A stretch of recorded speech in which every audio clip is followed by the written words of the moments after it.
Hi, Bob from PineGrow here, back with another tutorial. The second in our series of looking at how to add user controls to our web pages in PineGrow. In the last video, I showed you how this page was put together using nested grids. In this video, I'm going to show you how to add the mode controller that switches between light mode and dark mode to our nav bar. If you want to follow along, you can download the project file that I uploaded and provided a link for below the video or in the original tutorial. Once you open that project, go ahead and open the woofer.tut.html file. This file contains all of the styling, but it doesn't contain either of the control elements. It's a little bit more done than the woofer start, which doesn't contain any of the grid styling either. So let's dig in. So at its heart, our mode selector is going to be a simple input checkbox with some styling. So let's go ahead and start to put that together. We're going to go to our library panel and drag a div in. We're going to hold down either Command or Control so that when we bring it in, we can actually target it into that third grid column over.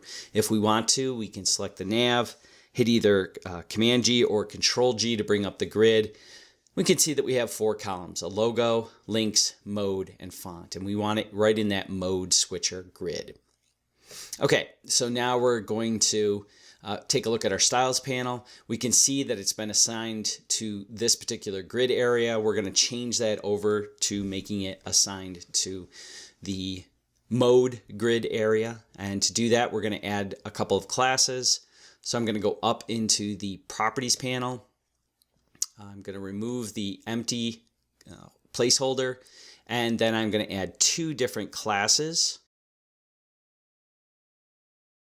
Remember that you can add multiple classes by just simply separating them by a space and hit add class. Now if we look back at our property, and actually we have to change off of this and then back onto this and go into our properties, we can see we now have this mode rule with a grid area of mode, height of 100%, margin top 7%, but we still have our inline style from when we dragged it to the page. So I'm just going to delete that.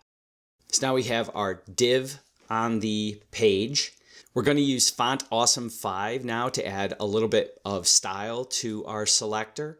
So in order to do that, we need to make sure that Font Awesome 5 is activated on this page. In order to do that, we'll go to the File menu, go to Manage Libraries and Plugins, and then if we look down the list, we see Font Awesome 5. We'll go ahead and click Activate.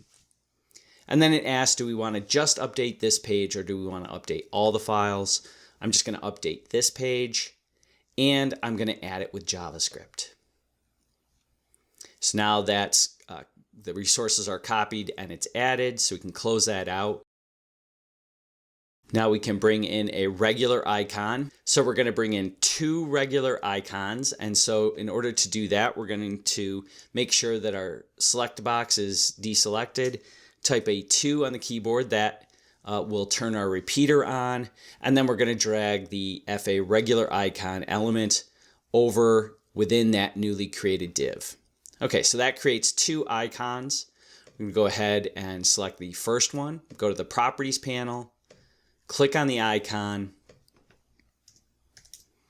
search for a sun, and I'm also going to increase the size of that. We'll make it a 2x. Now we go ahead, click on that second icon, going to pick a moon, click on that, again increase the size to 2x. Next, we're going to bring a input into the tree between these 2 regular icons. So again, I'm going to go to Library, go up to here, select Input, drag that over to the tree, and again make sure it goes between the 2 icons. Okay, now we have this really large input box. We need to change that into a checkbox. One thing that sometimes happens with PineGrow is on the first drop of a field, it won't get the correct type. So we have to change it to something else like a password and then change it back to the checkbox. So now we have a sun, a checkbox, and a moon. I went ahead and named my input. And then we want to go ahead and add a class to that. The class that I've used to style this is toggle. And you can see very quickly that we already have a pretty good looking control box here with this toggler that slides back and forth and reflects either on or off. So that looks pretty good. But right now it doesn't actually do anything. And so now we have to get it hooked up somehow to make a change to the page. So there's a number of different ways you can do this. In this case, I'm looking to minimize the amount of code that I'm using. So I'm going to highlight that toggler, and I'm going to add what's called an onchange attribute. And that onchange attribute just fires some commands whenever it detects that the particular element that it's on has been changed. So again, I'm just going to make sure that I have the checkbox selected. Go to the properties panel, open my attribute editor. You can already see the other three attributes that are on here. I'm going to add another one. Then I will type onchange, hit return. Then I'm going to type mode switcher this.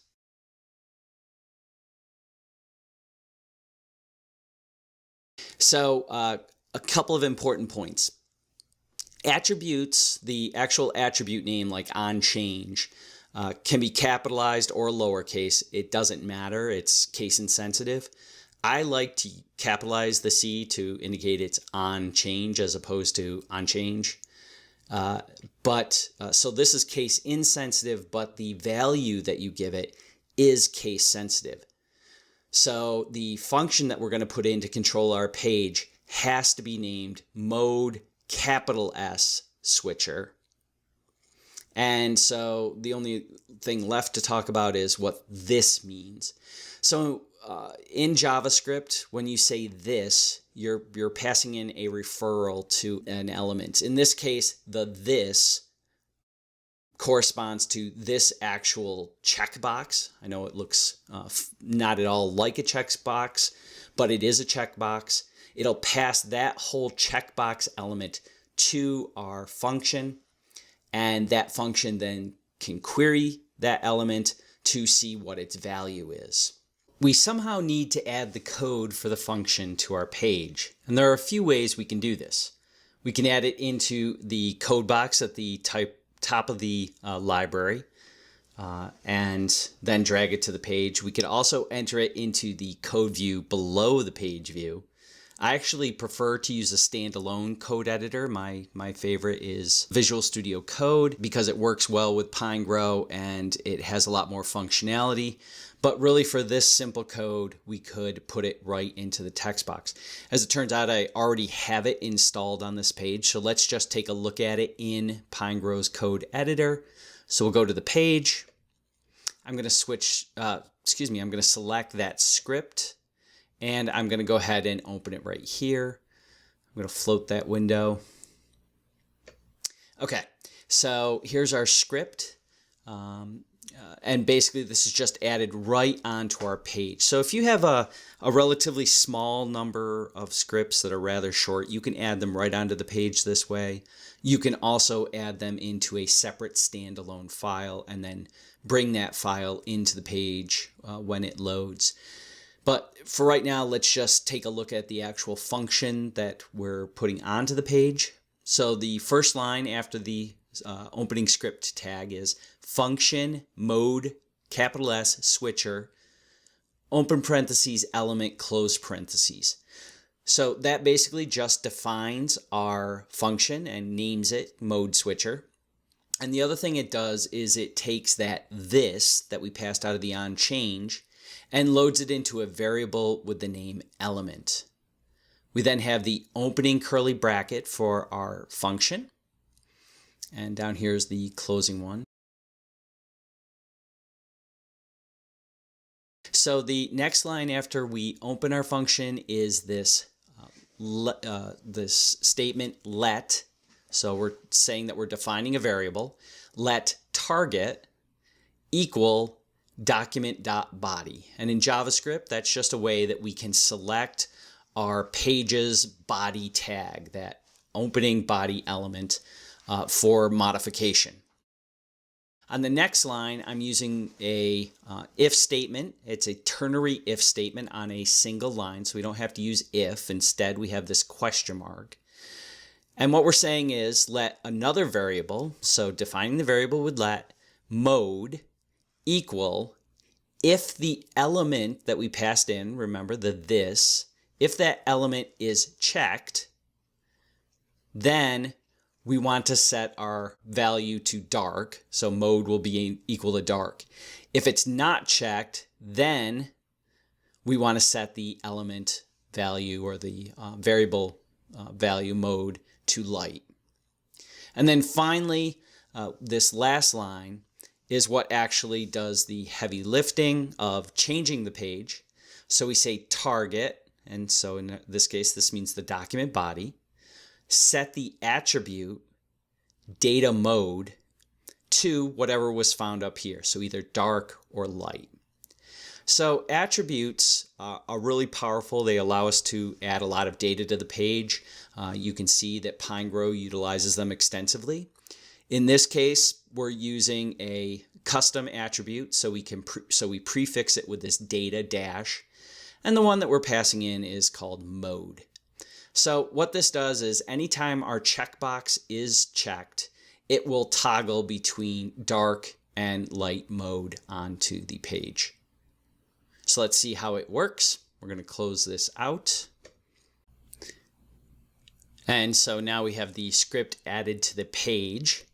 If we do a preview and then take a look at that preview in our code editor, and I'm just going to open that off screen and drag that over. What we can see is that right now we have a data mode of light onto the page. If we go ahead and toggle our switch, we can see now that the data mode changes to dark. So the only thing we have left to do now is go ahead and look at the CSS that actually performs the change of the page when we go ahead and toggle that. So I'm going to switch back to the tree. So remember, we're adding that data attribute to the body, so our rule targets the body. So I'm just going to select that, go to our styles panel, and just show you the styling that I've already added on just in the name of expediency. You can create this rule by going to either the ellipse or typing the whole thing in create. I'm just going to type the whole thing.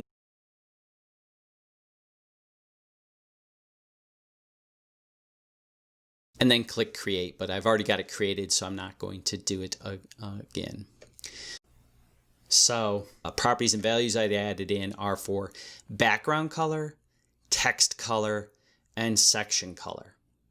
And in this case, I passed in 3 values, so it looks a little odd. I'm not passing in something like background color, colon, color black, or excuse me, just black, right? I'm adding in these numbers. And the reason why I'm doing that is because, as I outlined in the first video, this gives me some interesting power to get things done. So with the background color passed in as a variable, I can do things like do RGB variable -- background color, and that'll put basically this as RGB 231, 231, 231.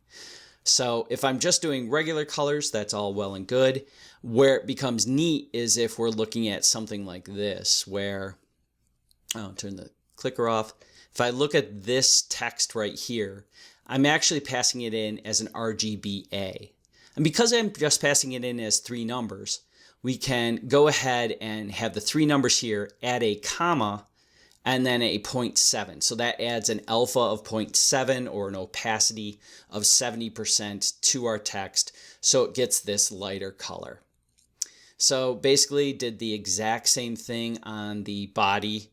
We can click it in the breadcrumbs down here. On the body for the dark mode, And in order to see that, we would actually have to change the data attribute on the body to dark mode. So PineGrow, when you work JavaScript on the page, doesn't actually modify your on-page code.